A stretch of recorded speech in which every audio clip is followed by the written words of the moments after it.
السلام علیکم ورحمۃ اللہ وبرکاتہ۔ اس پوری دنیا میں بہت سارے انسان ہیں اور ہر انسان کا اپنا ایک الگ پریوار ہے۔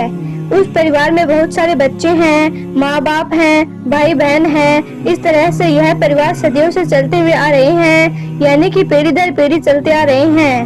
لیکن کیا کبھی آپ نے یہ سوچا ہے کہ اس دنیا کا سب سے پہلا انسان کون تھا؟ کس چیز سے بنا ہوگا؟ وہ کون انسان تھا جس نے اس دھرتی پر اپنا سب سے پہلے قدم رکھا؟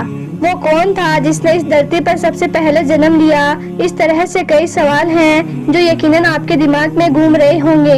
آج کے اس ویڈیو میں ہم آپ کو اسی کے بارے میں بتانے والے ہیں، یعنی کہ آپ کے اس سوال کا جواب دینے والے ہیں۔ اسی لیے آپ اس ویڈیو کو آخر تک ضرور دیکھنا اور مہربانی کر کے آگے اپنے دوستوں میں شیئر بھی کر دینا تاکہ اور بھی لوگوں کے پاس یہ جانکاری پہنچ جائے۔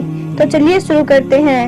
اسلام کے حساب سے اگر ہم جانیں، قرآن اور حدیث کی روشنی میں اگر ہم دیکھیں تو اس دنیا کا جو سب سے پہلا انسان تھا وہ مٹی سے بنا تھا۔ اب وہ مٹی سے کیسے بنا، اس کے پیچھے بھی ایک واقعہ ہے۔ اللہ نے جب حضرت آدم علیہ السلام کو پیدا کرنے کا ارادہ کیا، یعنی کہ اس دنیا کے سب سے پہلے انسان کو پیدا کرنے کا ارادہ کیا، تو اللہ نے تمام فرشتوں کو اس زمین سے مٹی لانے کا حکم دیا، مگر کوئی بھی فرشتہ زمین سے مٹی نہ لا سکا۔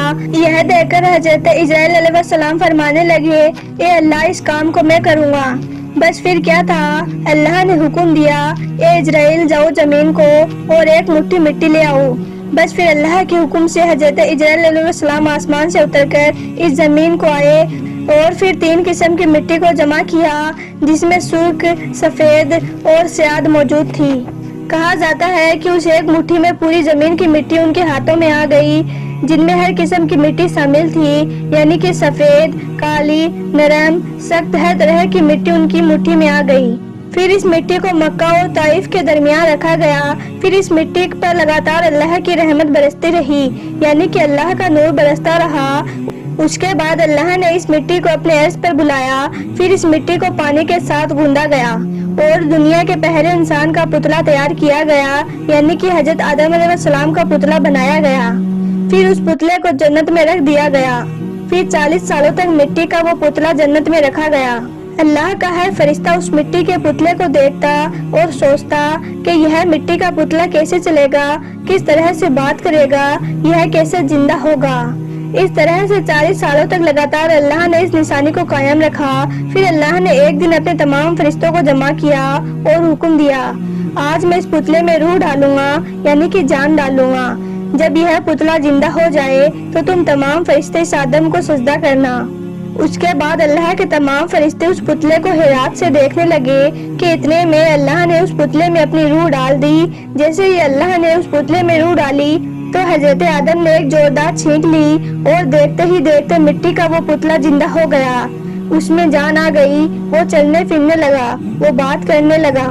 یہ دیکھ کر اللہ کے تمام فرشتے سجدے میں گر گئے اور اللہ کی تعریف کرنے لگے، مگر ابلیس تکبر اور گھمنڈ کر بیٹھا اور حسد میں کہنے لگا، اے اللہ، تو نے مجھے آگ سے پیدا کیا ہے اور اس آدم کو تو نے مٹی سے بنایا ہے، اسی لیے میں اس کو سجدہ نہیں کروں گا۔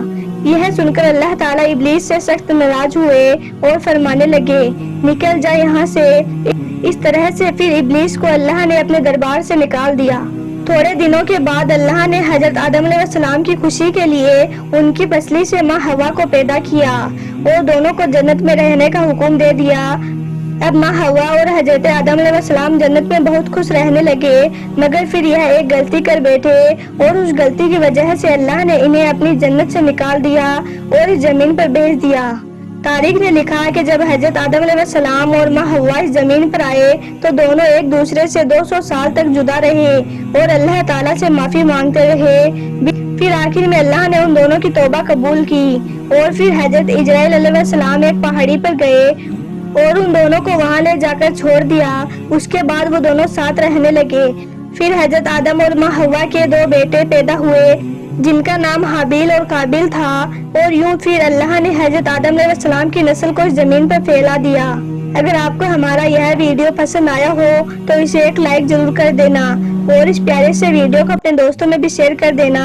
تو چلیے ملتے ہیں کل ایک نئے ویڈیو کے ساتھ۔ خدا حافظ۔